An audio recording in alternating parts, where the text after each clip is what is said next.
Hello everyone, আসসালামু আলাইকুম। Welcome back to my channel. কেমন আছো তোমরা? আশা করছি ভালো আছো। তোমরা দেখছো রোজা রান্নাঘর উইথ ব্লগ। আবারও আমি চলে এলাম তোমাদের মাঝে শীতকালীন একটি রেসিপি নিয়ে। তো আজকে আমার রেসিপি থাকছে ফুলকপির পাকোড়া। চলো তাহলে দেখে নেওয়া যাক। আজকে যেহেতু ফুলকপির পাকোড়া হবে, তো তার জন্য ফুলকপি লাগবে। তো সেই জন্য আমি চলে এলাম আমাদের বাগানে। তো এখন যাব ফুলকপি তুলতে। চলো যাওয়া যাক।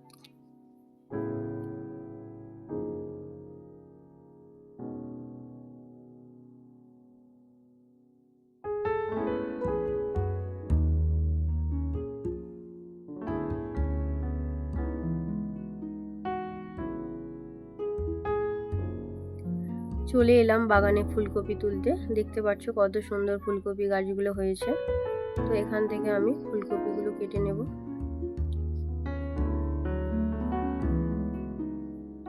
কত বড় বড় ফুলকপি হয়েছে দেখতে পাচ্ছ।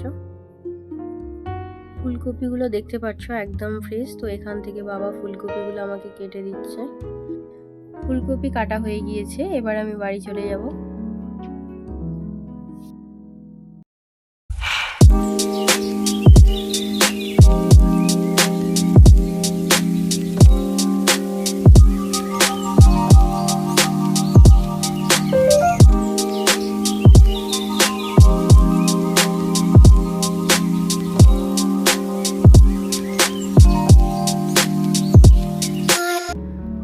ভীষণ বড় একটা ফুলকপি। তো এই ফুলকপিটা দিয়েই আজকে ফুলকপির পাকোড়া করা হবে। প্রথমে আমি ফুলকপিগুলোকে কেটে নেব।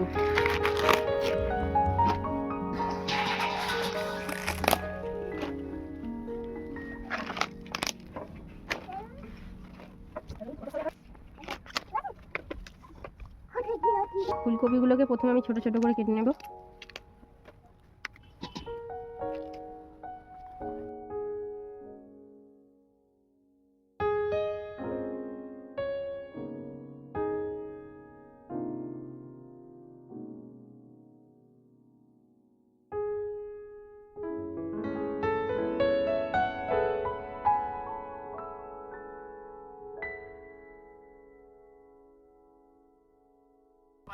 বাবা হাই দেখো পানকৌড়ি এসছে।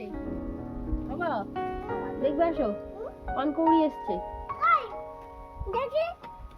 হাই দেখো উড়ে যাবে পানকৌড়ি। হাই গো বাবা, উড়ে গেল। যা, পানকৌড়িটা উড়ে গেল, চলে গেল। পানকৌড়ি পানটুকি। পানটুকি কোথা থেকে শিখেছো? পুকুর থেকে পানকুটি নাকি শিখেছো?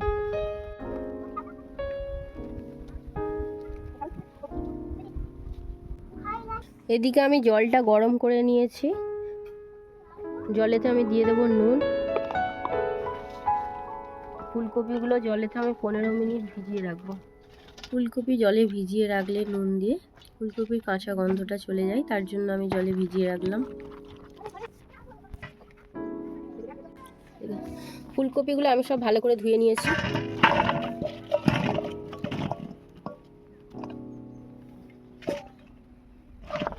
আজকে ফুলকপি আমি সেদ্ধ করে পাকোড়া বানাবো না, তার জন্য আমি সেদ্ধ করলাম না। এবারে মশলাগুলো একে একে দিয়ে দেবো আমি। প্রথমে দিয়ে দিচ্ছি স্বাদ মতো নুন, জিরে গুঁড়ো, ধনে গুঁড়ো, লঙ্কা গুঁড়ো, হলুদ গুঁড়ো, মরিচ গুঁড়ো, আদা বাটা,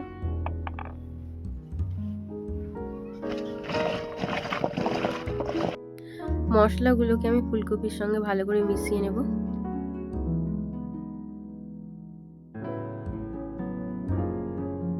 পনেরো মিনিটের জন্য আমি এটাকে ঢাকা দিয়ে রেখে দেব। ফিরে এলাম 15 মিনিট পর। এবার আমি বেসন দিয়ে মাখিয়ে নেব। তোমরা চাইলে ময়দা কর্নফ্লাওয়ার দিতে পারো, আমি শুধু বেসন দিয়ে দেব।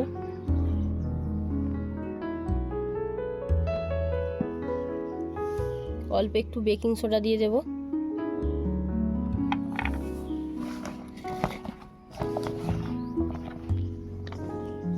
এবারে অল্প অল্প জল দিয়ে মাখিয়ে নেব।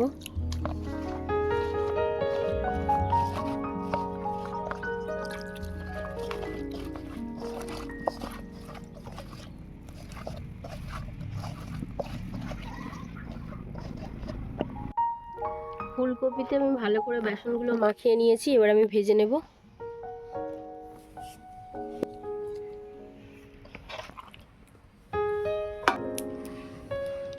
এদিকে আমি উনুনটা জ্বালিয়ে নিয়েছি, এবারে কড়াটা বসিয়ে দেব।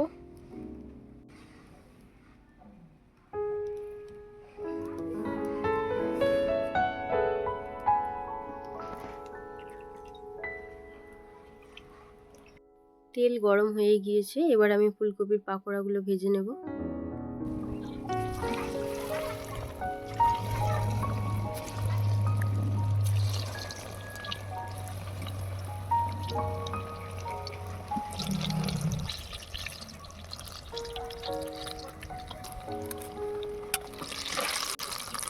পাকোড়াগুলোকে একটু সময় নিয়ে ভাজতে হবে, যেহেতু ফুলকপিগুলো আগে আমার সেদ্ধ করা হয়নি, তার জন্য। তোমরা চাইলে সেদ্ধ করেও করতে পারো। সবসময় চেষ্টা করবে যে কোনো পাকোড়া ভাজো না কেন 2 বারে ভাজার চেষ্টা করবে, তাহলে একটু মুচমুচে হয়। প্রথমে একটু হালকা করে ভেজে তুলে নিয়ে আবারও একবার ভেজে নেবে, এতে করে বেশ মুচমুচে হয়, খেতেও ভালো লাগে।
পাকোড়াগুলো সব আমার ভাজা হয়ে গিয়েছে, এবার আমি তুলে নেব।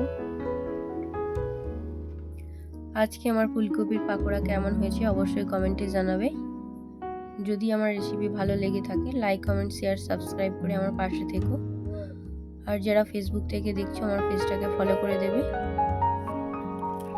আজ আর নয়, দেখা হচ্ছে আবারও নেক্সট অন্য কোনো রেসিপির সাথে। ভালো থেকো, সুস্থ থেকো, পরিবারের খেয়াল রেখো। বাই, আল্লাহ হাফিজ।